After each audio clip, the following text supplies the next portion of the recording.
In the last class, the Vijayanagara and the Bahumani kingdom, in that we learn about that the Krishnadevaraya and the fall of the Vijayanagara. Today's class we can learn about the administration system of the Vijayanagara.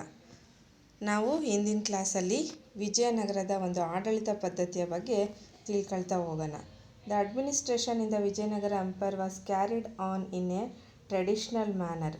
The king selected their eldest son as their heirs. The central administration was strong and some powers were decentralized. ಆಡಳಿತದ ಅನುಕೂಲಕ್ಕೋಸ್ಕರ ಸಾಂಪ್ರದಾಯಿಕವಾಗಿ ವಿಜಯನಗರವನ್ನು ಒಂದು ಆಡಳಿತದ ಸುಸಜ್ಜಿತವಾಗಿರ್ತಕ್ಕಂಥ ಆಡಳಿತ ವ್ಯವಸ್ಥೆ ಇತ್ತು. ಇಲ್ಲಿ ದೊಡ್ಡ ಮಗನನ್ನು ಒಂದು ರಾಜ ಅಂತೇಳ್ಬಿಟ್ಟು ಬಣ್ಣಿಸಲಾಗ್ತಿತ್ತು ಮತ್ತು ಅವನನ್ನೇ ಒಂದು ಸಾಮ್ರಾಟ ಅಂತೇಳ್ಬಿಟ್ಟು ಕರೀತಾಯಿದ್ರು. ಮತ್ತು ರಾಜ್ಯ ಸರ್ಕಾರ ಮತ್ತು ಕೇಂದ್ರ ಸರ್ಕಾರಗಳಾಗಿ ಒಂದು ರಾಜ್ಯವನ್ನು ವಿಂಗಡಿಸಲಾಗಿತ್ತು ಅಂತ ತಿಳಿದು ಬರುತ್ತೆ. The council of the ministers, strong military provincial chieftains of the king would give land to the elder and chieftain in return for the military service. There were different bodies like the state council leader, Nayankar, village administration, etc. Timmarasa was a great prime minister. The kingdom had various administrative levels like the state, Nadu and the village.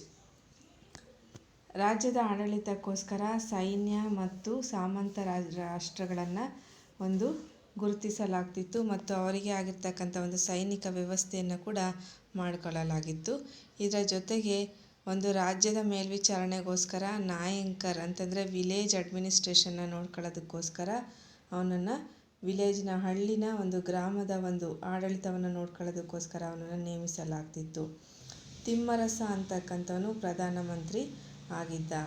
ಆಡಳಿತದ ಅನುಕೂಲಕ್ಕೋಸ್ಕರ ಪ್ರಾಂತ್ಯವನ್ನು ನಾಡು ಮತ್ತು ಗ್ರಾಮ ಮತ್ತು ರಾಜ್ಯ, ಮೊದಲನೇದಾಗಿ ರಾಜ್ಯ, ಆಮೇಲೆ ನಾಡು ಮತ್ತು ಹಳ್ಳಿಗಳಾಗಿ ವಿಂಗಡಿಸಲಾಗಿತ್ತು. ಈ ರೀತಿಯಾಗಿ ಆಡಳಿತ ಪದ್ಧತಿಯನ್ನು ಮಾಡ್ತಾಯಿದ್ರು. The king enjoyed the absolute power in the judicial matter. The provincial officer used to dispense the justice in the provisions. Punishment used to be severe. The village was the last level of the administration and the Grama Sabhas used to carry on the administration there. The Gauda, Karnam, Talwar used to assist in the village administration. In the province, the Nadagaudas, and in the cities, the Pattana Swami and the Pattana Shetty used to look after the administration. ರಾಜನೇ ಒಂದು ಅತ್ಯುನ್ನತವಾಗಿರ್ತಕ್ಕಂತಹ ಒಂದು ನ್ಯಾಯ ಪದ್ಧತಿಯನ್ನು ನೀಡ್ತಾ ಇದ್ದ. ನ್ಯಾಯಾಧೀಶನಾಗಿಯೂ ಕೂಡ ಅವನು ಕೆಲಸವನ್ನು ಮಾಡ್ತಾ ಇದ್ದ ಅಂತೇಳ್ಬಿಟ್ಟು ತಿಳಿದು ಬರುತ್ತೆ. ಮತ್ತು ನ್ಯಾಯಸಮ್ಮತವಾಗಿ ಜನರಿಗೆ ಬೇಕಾಗಿರ್ತಕ್ಕಂಥ ನ್ಯಾಯಪರವಾಗಿರ್ತಕ್ಕಂತಹ ನೀತಿಪರವಾಗಿರ್ತಕ್ಕಂತಹ ರಾಜ್ಯವನ್ನು ಆಳ್ತಾ ಇದ್ದ. ಇದರ ಜೊತೆಗೆ ಆಡಳಿತದ ಅನುಕೂಲಕ್ಕೋಸ್ಕರ ಗ್ರಾಮ ಸಭೆಗಳನ್ನು ಕೂಡ ಆಡಳಿತದಲ್ಲಿ ನಡೆಸಲಾಗ್ತಾ ಇತ್ತು. ಗೌಡ, ಕರ್ಣ, ತಲ್ವಾರ ಅಂತಕ್ಕಂಥವರು ಆಡಳಿತ ಪದ್ಧತಿಯ ಒಂದು ಮೇಲ್ವಿಚಾರಣೆಯನ್ನು ನೋಡ್ಕೊಳ್ತಾ ಇದ್ದರು ಗ್ರಾಮ ಪಂಚಾಯಿತಿ ಮತ್ತು ಹಳ್ಳಿಗಳ ಒಂದು ಲೆವೆಲಲ್ಲಿ ಅಂತೇಳ್ಬಿಟ್ಟು ತಿಳಿದು ಬರುತ್ತೆ. ಅದರ ಜೊತೆಗೆ ನಾಡಗೌಡ ಪ್ರಾಂತ್ಯಗಳನ್ನು ನೋಡ್ಕೊಳ್ತಿದ್ದವನು ನಾಡಗೌಡ ಮತ್ತು ಪಟ್ಟಣ ಶೆಟ್ಟಿ ಅಂತಕ್ಕಂಥವರು ಆಡಳಿತವನ್ನು ನೋಡ್ಕೊಳ್ತಾ ಇದ್ದರು. ನಾಡುಗಳನ್ನು ಅಂದರೆ ಹಳ್ಳಿಗಳ ನಂತರ ಇದ್ದಿದ್ದಂಥದ್ದು ಪ್ರಾವಿಯನ್ಸ್, ಪ್ರಾಂತ್ಯಗಳ ಆಡಳಿತವನ್ನು ನಾಡಗೌಡ ಅಂತ ನೋಡ್ಕೊತಾ ಇದ್ದ. ಅವನನ್ನು ಪಟ್ಟಣ ಶೆಟ್ಟಿ ಅಥವಾ ಪಟ್ಟಣ ಸ್ವಾಮಿ ಅಂತೇಳ್ಬಿಟ್ಟು ಕರೀತಾಯಿದ್ರು. Vijayanagara had a mighty army. It consisted of the 3 heritaries of the permanent troops sent by vassal state and the troops of the royal guards. This looked after the king's secretary. Infantry, cavalry, elephants, cannons were the main divisions of the army. Cannons began to be used in the wars from 368 CE onwards. There were mammoth elements.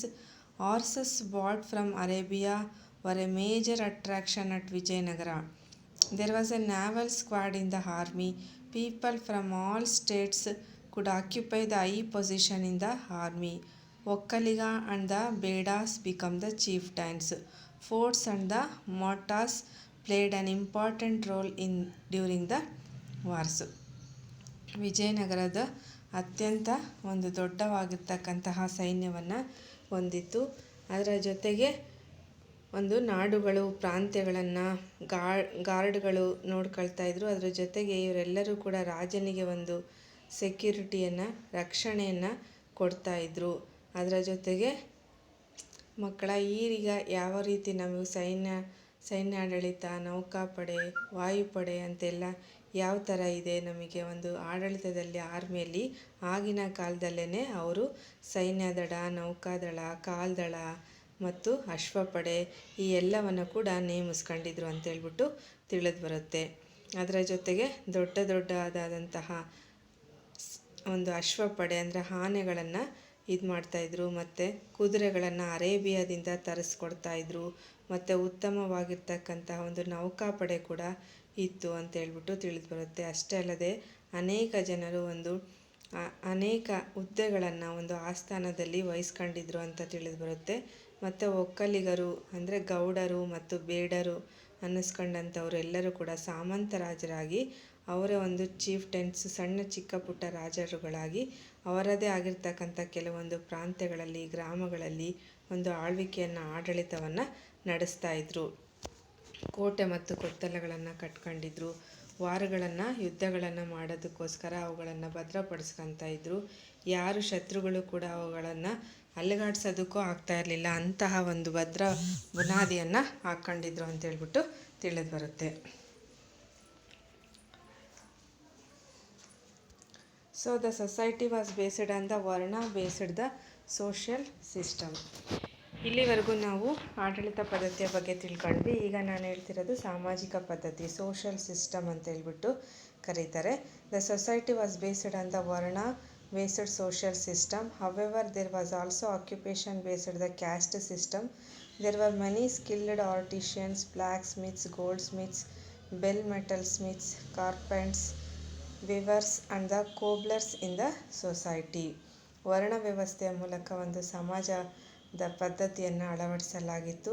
ಅವರ ಒಂದು occupation ಅಂದರೆ ವೃತ್ತಿಯ ಆಧಾರದ ಮೇಲೆ ಆಯಾ ಒಂದು ಜಾತಿಗಳನ್ನು ನಿರ್ಧರಿಸಲಾಗ್ತಿತ್ತು ಮಕ್ಕಳ. ಈಗ ನಾವೇನು ಅಂದ್ಕೊಂಡಿದ್ದೀವಿ, ಜಾತಿ ಪದ್ಧತಿ ಅಂತಕ್ಕಂಥದ್ದು ನಾವು ಹುಟ್ಟಿನಿಂದ ಬಂದಿರತಕ್ಕಂಥದ್ದಲ್ಲ. ಯಾರು ಜನ ಯಾವ ರೀತಿಯಾಗಿರ್ತಕ್ಕಂಥ ಹುದ್ದೆಗಳನ್ನು ಹಿಂದಿನ ಕಾಲದಿಂದ ವೃತ್ತಿಯನ್ನು ಅವಲಂಬಿಸಿದ್ರೋ ಆ ವೃತ್ತಿಗಳನ್ನು ಅವಲಂಬಿಸಿರೋದರ ಆಧಾರದ ಮೇಲೆ ನಾವು ಜಾತಿಗಳನ್ನು ಮಾಡ್ಕೊಂಡಿದ್ದೀವಿ ಅಂತ ಹೇಳ್ಬೋದು. ಅದೇ ರೀತಿ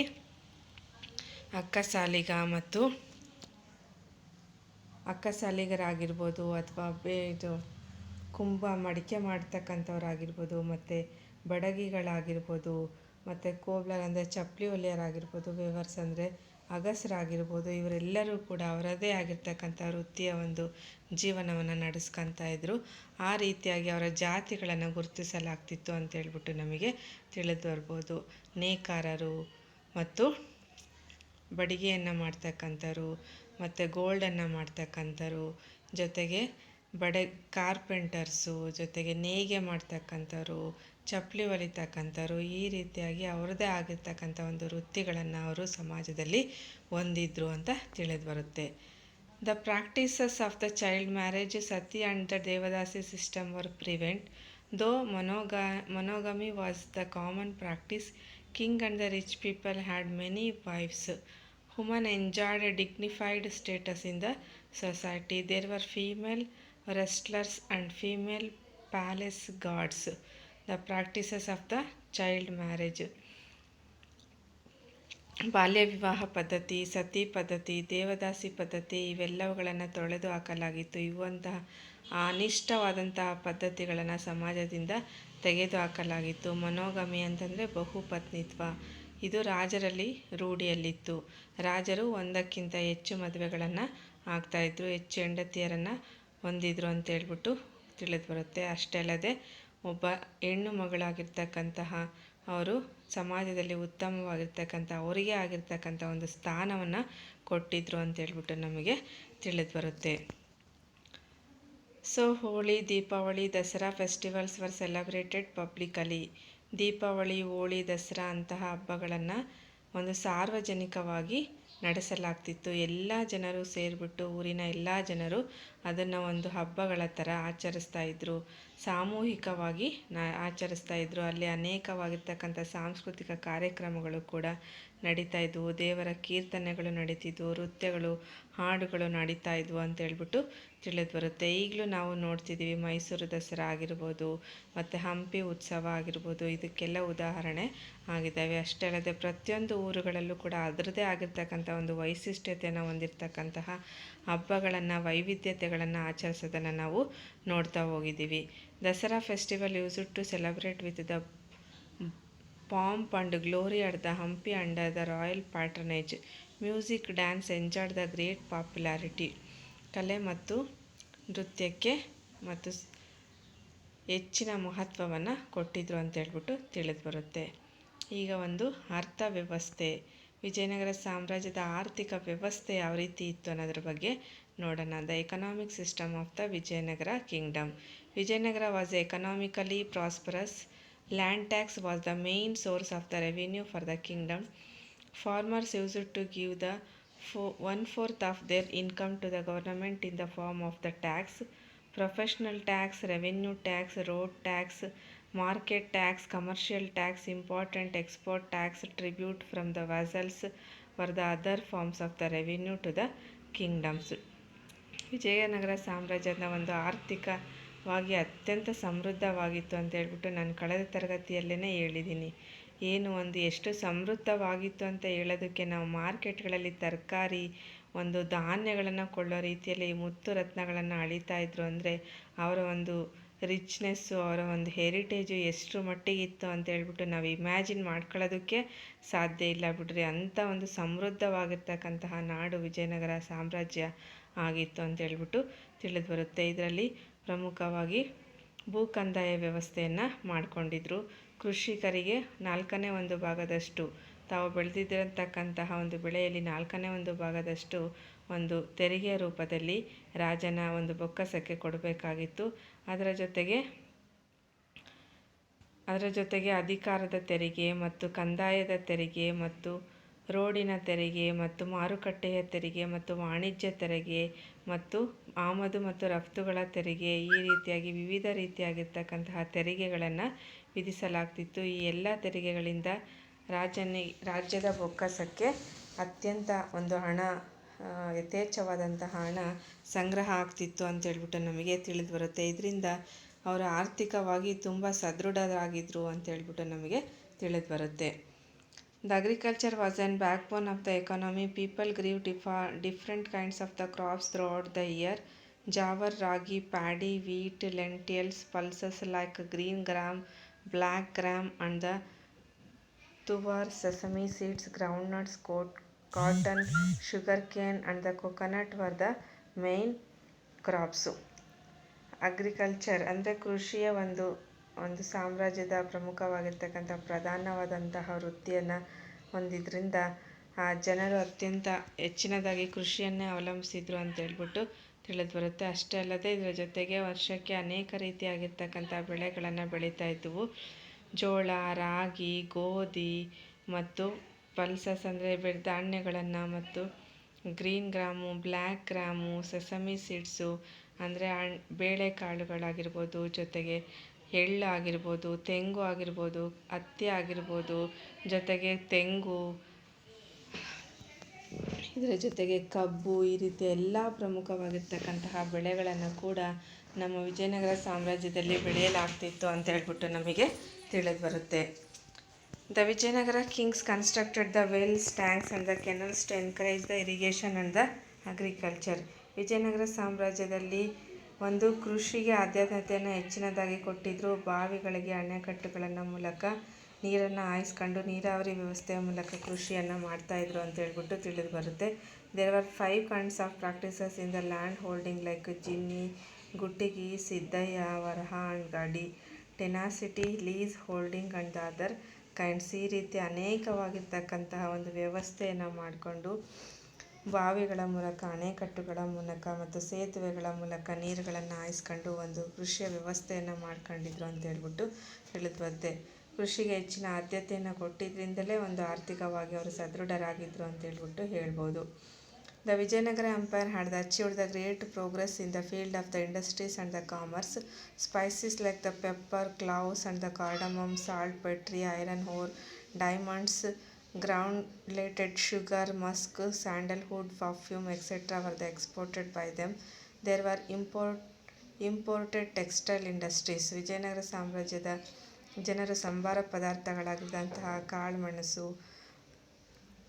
ಕಾಳುಮೆಣಸು ಮತ್ತು ಲವಂಗ, ಚಕ್ಕೆ ಜೊತೆಗೆ diamonds, grounded sugar, Musk, sandalwood, perfume ಈ ಎಲ್ಲವುಗಳನ್ನು ಅನೇಕ ರೀತಿಯಾಗಿರ್ತಕ್ಕಂತಹ ಕಲ್ಲುಪ್ಪು ಆಗಿರ್ಬೋದು ಮತ್ತು ಸಾಂಬಾರ ಪದಾರ್ಥಗಳಾಗಿರ್ಬೋದು, ಶ್ರೀಗಂಧ ಆಗಿರ್ಬೋದು, ಶ್ರೀಗಂಧದಿಂದ ತಯಾರಿಸ್ತಕ್ಕಂತಹ ಒಂದು ಸುಗಂಧಭರಿತವಾಗಿರ್ತಕ್ಕಂತಹ ಪರ್ಫ್ಯೂಮ್ಸ್ ಆಗಿರ್ಬೋದು, ಈ ಒಂದು ಸೋಪ್ಗಳಾಗಿರ್ಬೋದು, ಇವೆಲ್ಲವುಗಳನ್ನು ತಯಾರಿಸ್ಕೊಂಡಿದ್ರು ಅಂತ ತಿಳಿದು ಬರುತ್ತೆ.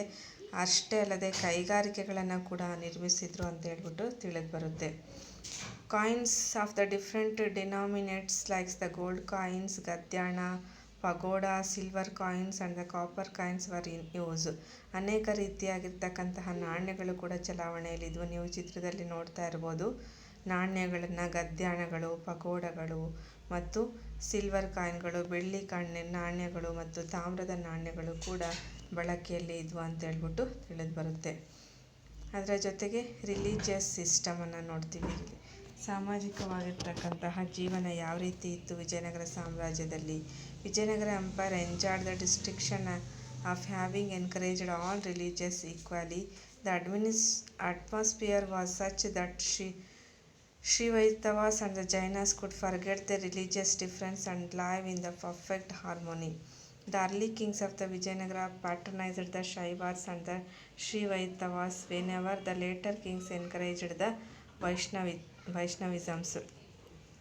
ವಿಜಯನಗರ ಸಾಮ್ರಾಜ್ಯದಲ್ಲಿ ಸಾಮಾಜಿಕವಾಗಿರ್ತಕ್ಕಂತಹ ಒಂದು ಸಮಾನತೆಯಾಗಿನ ಕಾಪಾಡ್ತಾ ಇದ್ರು. ಅದಕ್ಕೋಸ್ಕರ ಇಲ್ಲಿ ಅನೇಕ ಎಲ್ಲ ಧರ್ಮಗಳಿಗೂ ಒಂದು ಸಮಾನವಾಗಿರ್ತಕ್ಕಂಥ ಗೌರವವನ್ನು ಕೊಡ್ತಿದ್ರು. ಧರ್ಮ ಸಹಿಷ್ಣುಗಳಾಗಿದ್ದರು, ಎಲ್ಲ ಧರ್ಮವನ್ನು ಗೌರವಿಸ್ತಾ ಇದ್ರು, ಎಲ್ಲ ಧರ್ಮಗಳನ್ನು ಆಧರಿಸ್ತಿದ್ರು, ಪ್ರೀತಿಸ್ತಾ ಇದ್ರು. ಜೈನರು ಇದ್ದರು, ಶ್ರೀ ವೈಷ್ಣವರು ಇದ್ದರು ಮತ್ತು ವೀರಶೈವರು ಇದ್ದರು.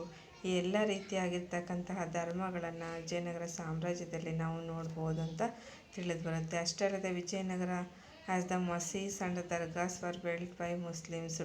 ಮಸೀದಿಗಳನ್ನು, ದರ್ಗಾಗಳನ್ನು ಕೂಡ ಮುಸ್ಲಿಮರು ನಿರ್ಮಿಸಲಾಗಿತ್ತು ಅಂತ ನಮಗೆ ತಿಳಿದು ಬರುತ್ತೆ. Vijayanagara developed the business with the Portuguese and the encourage the Christianity by giving permission to construct the churches. ಅಷ್ಟಲ್ಲದೆ ಪೋರ್ಚುಗೀಸರಿಗೆ ಒಂದು ವ್ಯಾಪಾರಕ್ಕೋಸ್ಕರ ಅವರು ಅವಕಾಶವನ್ನು ಮಾಡಿಕೊಟ್ಟಿದ್ರು. ಪೋರ್ಚುಗೀಸರ ಉತ್ತಮವಾಗಿರ್ತಕ್ಕಂಥ ಬಾಂಧವ್ಯವನ್ನು ಕೃಷ್ಣದೇವರಾಯ ಹೊಂದಿದ್ರು ಅಂತ ತಿಳಿದು ಬರುತ್ತೆ. ಅಷ್ಟಲ್ಲದೆ ಜೈನ ಧರ್ಮದ ಜೊತೆಗೆ ಕ್ರೈಸ್ತ ಧರ್ಮಕ್ಕೂ ಕೂಡ ಹೆಚ್ಚಿನ ಮಹತ್ವವನ್ನು ನೀಡಿದ್ರು ಅಂತ ತಿಳಿದು ಬರುತ್ತೆ. ಚರ್ಚ್ಗಳನ್ನು, ಮಸೀದಿಗಳನ್ನು ನಿರ್ಮಿಸೋದಕ್ಕೂ ಕೂಡ ಅವಕಾಶವನ್ನು ವಿಜಯನಗರ ಸಾಮ್ರಾಜ್ಯದಲ್ಲಿ ಮಾಡಿಕೊಟ್ಟಿದ್ರು. ಇವರು ಧರ್ಮ ಸಹಿಷ್ಣುಗಳು ಆಗಿದ್ದರು. ಇನ್ನು ನೆಕ್ಸ್ಟು ಒಂದು ಲಿಟ್ರೇಚರ್ ಅಂದರೆ ಸಾಹಿತ್ಯದ ಬಗ್ಗೆ ನೋಡೋದಾದರೆ, due to the peace and the order, economic progress, literature flourished. Various works were created in the Kannada, Sanskrit, Telugu and the Tamil languages. Kannada ಮತ್ತು ಸಂಸ್ಕೃತ, ತೆಲುಗು ಮತ್ತು ತಮಿಳಿನಲ್ಲಿ ಅನೇಕ ರೀತಿಯಾಗಿರ್ತಕ್ಕಂತಹ ಕೃತಿಗಳನ್ನು, ನಾಟಕಗಳನ್ನು, ಕೀರ್ತನೆಗಳನ್ನು ಈ ಕಾಲದಲ್ಲಿ ಬರೆಯಲ್ಪಟ್ಟರು ಅಂತ ತಿಳಿದು ಬರುತ್ತೆ. ರತ್ನಾಕರ ವರ್ಣೀಸ್, ಭರತೇಶ ವೈಭವ, ಚಾಮರಸಾಸ್, ಪ್ರಭುಲಿಂಗ ಲೀಲೆ, ಕುಮಾರವ್ಯಾಸಸ್, ಗದುಗಿನ Bharata, Bhimakavi translated the Basava Purana, Lakkanna Dandesha's, Shivachintamani and the Kanakadasa's, Mohana Tarangini, Nalacharitha, Harihara Bhattarike's, Ramacharitha, saint Purandaradasa and Kanakadasa, Sripadaraya and the Vyasa enriched the Dasa Sahitya. ದಾಸ ಸಾಹಿತ್ಯದಿಂದ ಕನಕದಾಸರು ಮತ್ತು ಪುರಂದರದಾಸರು ಅವರ ಕೀರ್ತನೆಗಳು ಕೂಡ ಒಂದು ತುಂಬ ಶ್ರೀಮಂತಗೊಳ್ತು ಅಂತ ತಿಳಿದು ಬರುತ್ತೆ. ಕನಕದಾಸರು ಬರೆದಂತಹ ಮೋಹನ ತರಂಗಿಣಿ, ನಳಚರಿತೆ, ಹರಿಹರ ಭಟ್ಟಾರಿಕೆ, ರಾಮಚಂದ್ರ ಚರಿತೆ ಅಂತಕ್ಕಂಥವು ಪ್ರಮುಖವಾದಂಥವು. ಅದೇ ರೀತಿ ಲಕ್ಕಣ್ಣ ದಂಡೇಶ ರಾಯಭಾರಿಯಾಗಿದ್ದಂತಹ ಸೇನಾಧಿಕಾರಿಯಾಗಿದ್ದಂಥವರು, ಸ್ವತಃ ಕವಿಗಳು ಕೂಡ ಆಗಿದ್ದರು. ಶಿವಚಿಂತಾಮಣಿ ಅಂತಕ್ಕಂತಹ ಒಂದು ಕೃತಿಯನ್ನು ಬರೆದಿದ್ದಾರೆ. ಅದರ ಜೊತೆಗೆ ಭೀಮಕವಿ ಬಸವ ಪುರಾಣವನ್ನು ಬರೆದಿದ್ದಾರೆ. ಕುಮಾರವ್ಯಾಸ ಗದುಗಿನ ಭಾರತವನ್ನು ಬರೆದಿದ್ದಾನೆ. ಚಾಮರಸ ಪ್ರಭುಲಿಂಗ ಲೀಲೆಯನ್ನು ಬರೆದಿದ್ದಾರೆ. ರತ್ನಾಕರ ವರ್ಣಿಯವರು ಭರತೇಶ್ವರ ವೈಭವವನ್ನು ಬರೆದಿದ್ದಾರೆ. ವಿದ್ಯಾರಣ್ಯರು ಶಂಕರ ವಿಜಯ ಮತ್ತು ಶರವಣ ಸಂಗ್ರಹವನ್ನು ಸಂಸ್ಕೃತದಲ್ಲಿ ಬರೆದಿದ್ದಾರೆ. ಶ್ರೀ ವಿದ್ಯಾರಣ್ಯರೇ ಈ ಒಂದು ವಿಜಯನಗರ ಸಾಮ್ರಾಜ್ಯದ ಪ್ರಮುಖ ಒಂದು ಗುರುಗಳಾಗಿದ್ದರು ಅಂತ ಹೇಳ್ಬಿಟ್ಟು ತಿಳಿದು ಬರುತ್ತೆ. ಅದರ ಜೊತೆಗೆ ಅವರ ಸಹೋದರರಾಗಿದ್ದಂತಹ ಸಾಯಂಚಾರ್ಯ ಅಂತಕ್ಕಂಥವ್ರು ಈ wrote the commentaries on the Vedas called the Veda Prakasha and the Ayurvedini and the Purusharthavardhini and other books. Kampanarayana's wife Gangadevi wrote a book called the Madhura Vijayam. ಕಂಪನಾರಾಯಣನ ಹೆಂಡತಿ ಗಂಗಾದೇವಿ ಬರೆದಿರ್ತಕ್ಕಂಥ ಮಧುರಾ ವಿಜಯಂ ಅಂತಕ್ಕಂಥವು ಕೂಡ ಒಂದು ಪ್ರಮುಖವಾಗಿರ್ತಕ್ಕಂತಹ ಕೃತಿ ಅಂತ ಹೇಳ್ಬೋದು. The book deals with the Kampana's inventions and the description and the palaces of the pilgrimage. ಇದರಲ್ಲಿ ಕಂಪಣ್ಣನ ಒಂದು ಸಾಧನೆಗಳ ಬಗ್ಗೆ ಮತ್ತು ಪವಿತ್ರವಾಗಿರ್ತಕ್ಕಂತಹ ಒಂದು ಸ್ಥಳಗಳ ಬಗ್ಗೆ ವಿವರಣೆಯನ್ನು ಕೊಡ್ತಾ ಹೋಗಿದ್ದಾರೆ ಅಂತ ಹೇಳ್ಬೋದು. The court poet of the Devaraya second Srinatha earned the Kavi Chakravarti. There were 8 famous poets are the Ashtadiggajas in the Krishnadevaraya's court. Allasani Peddanna, Munchitarama, Timmarasa, Parijata Parana and Tenali Ramakrishna ಅಭುದ್ಯಾನ Charitam are the important works of the period. Krishnadevaraya's court had also Tamil poets Parajyotir, Veerabarha and Madhulapuraha and Jnanaprakasha, Harihara and others. Prabhajyoti Iyer wrote the Tiruvalaya Puranam. And then in the period of the Vijayanagara Empire, they encouraged the Sanskrit, Kannada, Telugu and the Tamil languages. ಇವರ ಕಾಲದಲ್ಲಿ ಕನ್ನಡ ಮತ್ತು ಸಂಸ್ಕೃತ, ತೆಲುಗು, ತಮಿಳು ಭಾಷೆಗಳು ಅತ್ಯಂತ ಶ್ರೀಮಂತಗೊಂಡವು ಅಂತ ಹೇಳ್ಬಿಟ್ಟು ತಿಳಿದು ಬರುತ್ತೆ. ಪ್ರಮುಖವಾಗಿರ್ತಕ್ಕಂಥ ಕವಿಗಳಾದಂತಹ ದೇವರಾಯ, ಶ್ರೀನಾಥ ಇವರೆಲ್ಲರೂ ಕೂಡ ಸ್ವತಃ ಕವಿಗಳಾಗಿದ್ದರು. ಕವಿ ಚರಿತ್ರೆ ಮತ್ತು ಅಷ್ಟದಿಗ್ಗಜರು ಅಂತಕ್ಕಂತಹ ಮಹಾನ್ ಕವಿಗಳು, ಪಂಡಿತರು ಆಸ್ಥಾನದಲ್ಲಿದ್ದರು. ಅಲ್ಲಸಾನಿ ಪೆದ್ದಣ್ಣ, ನಂದಿ ತಿಮ್ಮಣ್ಣ, ತೆನಾಲಿ ರಾಮಕೃಷ್ಣ ಇವರೆಲ್ಲರೂ ಕೂಡ ಪ್ರಮುಖವಾಗಿರ್ತಕ್ಕಂತಹ ಕವಿಗಳಾಗಿದ್ದು ತಮಿಳಿನಲ್ಲಿ ಅನೇಕ ಒಂದು ಕೃತಿಗಳನ್ನು ಬರೆದಿದ್ದಾರೆ. ಮಂಡಲ ಪುರುಷ ಅಂಡ್ ದ ಗದ್ಯಾನ ಪ್ರಕಾಶ, ಹರಿಹರ ಮತ್ತು ವೀರ ಹರಿಹರ ಮತ್ತು ಪರಜ್ಯೋತಿ ಅಯ್ಯರ್ ಅಂತಕ್ಕಂಥ ಒಂದು ಪ್ರಮುಖವಾಗಿರ್ತಕ್ಕಂತಹ ಕೃತಿಗಳನ್ನು ಬರೆದಿದ್ದಾರೆ ಅಂತ ಹೇಳ್ಬಿಟ್ಟು ತಿಳಿದು ಬರುತ್ತೆ. ಇಷ್ಟು ಇವತ್ತಿನ ತರಗತಿಯಲ್ಲಿ ನಾವು ತಿಳ್ಕೊಂಡ್ವಿ ಮಕ್ಕಳ. ಮುಂದಿನ ತರಗತಿಯಲ್ಲಿ ನಾವು ಕಲೆ ಮತ್ತು ವಾಸ್ತುಶಿಲ್ಪದ ಬಗ್ಗೆ